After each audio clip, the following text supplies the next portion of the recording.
Do you think that there's a link between Muslim immigration in Europe and an increase in sexual violence towards European women? The answer to that is yes, and there are some caveats.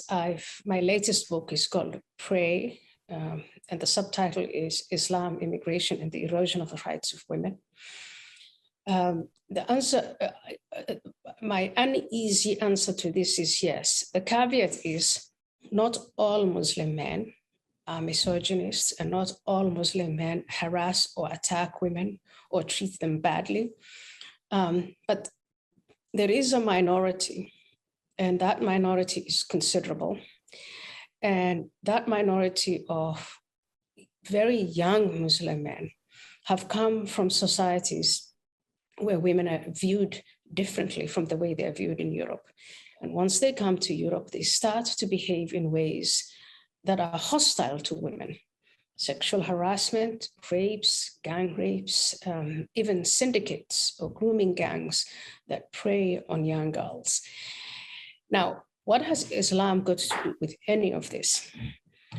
When you talk to religious leaders, Muslim religious leaders, what they say is, well, the behavior of these men is wrong, but the fact that women are around in public, uncovered, and by themselves is also wrong. So then they propose solutions that are Sharia-based in Europe. That's one. Number two, women are divided into those who are good and modest and those who are bad. And bad women, whether it is within Islam or within the tribal culture that some of these young men come from, women who are regarded as bad are regarded as unprotected. Unprotected meaning unprotected by male guardians. So in that sense, what you see is, and I have talked to some of these young men, Muslim men in Europe, and asked them, why is it that you can't, if you behave this way in Egypt, when you come to Germany, why do you carry on behaving this way? And a lot of them who've actually done some reflection on the differences in societies just say, they explain the differences and they say, if I behaved this way in Egypt or in Afghanistan or in Iraq, I would meet with no disapproval. The women who are targeted, they are the ones who are disapproved of because they are the ones who put themselves in trouble. And so as you can see, there's this big clash of values or clash of civilization, I don't know what you want to call it. But on the treatment of women, there definitely is a clash of values when it comes to the values of Europe versus the values of Islam. So on. The thesis, and I'm not sure if you want to ask this as a separate question, but the thesis that McGann has put forward in her newest book, Pray, is that actually what you find is that Muslim men, the immigration of Muslim men to European countries has increased rape. This is basically it. And she mentions in page 33 of that book, she says there's an actual causal relationship. She says that there's a causal relationship. I've read her book, the entire book. And I've seen the data that she puts forward for the claims that she makes, Michaela. And just go for the idea. The idea is that Muslim men immigration coming into European countries causes an increase in rape. That's what she is saying. Now, look, she mentions, what is the data that she mentions? She mentions data from about 5 European countries, including but not limited to the United Kingdom, France, and Sweden. Now, what she then states is that there's evidence for a causal relationship in page 33. What is this data missing? Michaela, this data is missing. This data has everything going for it, in fact, except for the evidence. Because this data does not even have that these men are Muslim men. And that might be a surprise and a shock to you. But this data is about where these men come from. So, for instance, she cites that these men come from Africa, from subcontinental Asia. But you will know, and I'm sure your viewers who are clever people, who have been educated at a minor level, will know that Africa is not a Muslim continent. The entire continent of Africa, there are many Muslims in it, and there are many Christians in it. So the data is not conclusive. In fact, it doesn't even show anything. It just shows that people coming from Africa, there's an increase of people coming from Africa, and then there's an increase also in rape. Okay, well, we tried the same methodology, Michaela.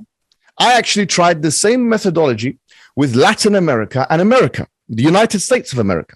So people coming from Latin America, which are not Muslims, as you know, when they go into America, the United States, there is also a correlative increase in rape. Now, we can't say just because there's a correlative increase in rape, and this is a fallacy, by the way, that therefore the causation is those people. But even if we did say that, well, Latin Americans are not Muslim. Latin Americans are Christians. And therefore, the most part, very small Muslim minority, very, very small and negligible Muslim minority. And therefore, the whole thesis collapses. She even mentions, and she lies through omission by mentioning data from the World Health Organization. And she is a liar, by the way.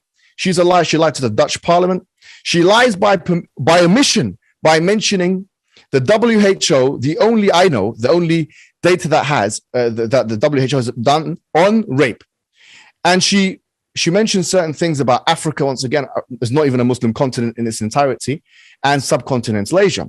But what she doesn't mention is that according to the WHO, that same report that she mentions, but she omits this part, according to the WHO, that stranger rape is highest in what they call the high income areas, which is the West. So in other words, stranger rape is highest in Europe, or if you want to generalize, Europe and America and Canada, where you're from. So wait a minute, what's going on here? The whole thesis starts to be destroyed. And of course, as I've said to you before, and I'll say to you again, Islam prohibits premarital engagements between men and women.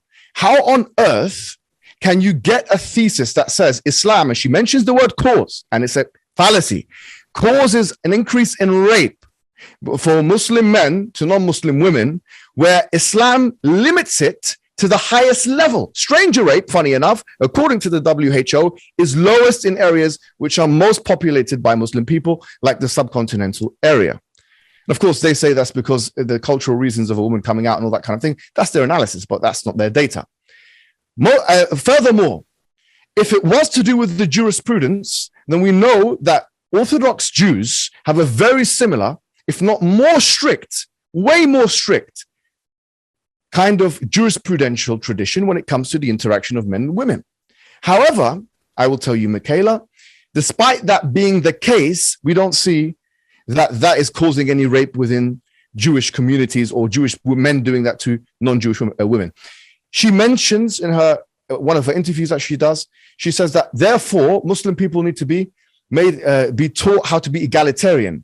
We believe in a complementarian system where there's a managerial hierarchy and the man's at the head of it. We do believe in that, Michaela. We're not going to lie to you. In the households, we believe that's the only way we can do it. However, she's saying no. She's trying to impose a feminist narrative, which you should be opposed to, and your father is already opposed to. Which she says that she's trying to that men that are coming in from abroad should now be kind of vetted by being told that they need to believe in the egalitarian family system. Now, if that's the case, that's not going to happen with just Muslims. That should also happen with Christians with traditional conservative values, and it can happen with Jews as well. And if that's the case, now this is a kind of corrosive restriction on human freedom, which is unusual. It's a creeping in of collectivist discourse, and it's very unusual because in other places she denies that she's a collectivist. In summary, therefore, I will say that the thesis is most pathetic, and is most rejected. It cannot be, and it has already been refuted, by the way, by many, many academics. But for example, Jill Filipovich, who's recently written a comprehensive refutation of this nonsense that this miserable specimen of an academic charlatan has written forward, and for some reason is being taken seriously by people. But it cannot be taken seriously by people. This is basically, let me show you something, Michaela, since we're on the topic. It's basically a rehashing of the Jewish discourses. As you can see here, the Jewish problem. You see the white woman there and then the Jewish man. Can you see this kind of thing? Can you see it? I'm not sure if you can see that. This is the kind of thing before.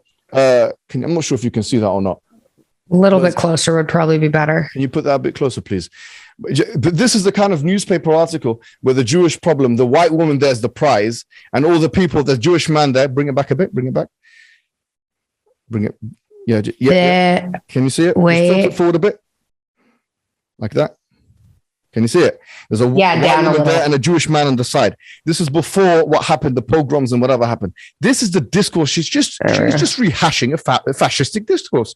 And being academics and clever people, we should, I'm sure people in the neoconservative movement or the alt-right or whoever it is in America and in the West will be able to see this for what it is. It's nonsense. It's academically redundant.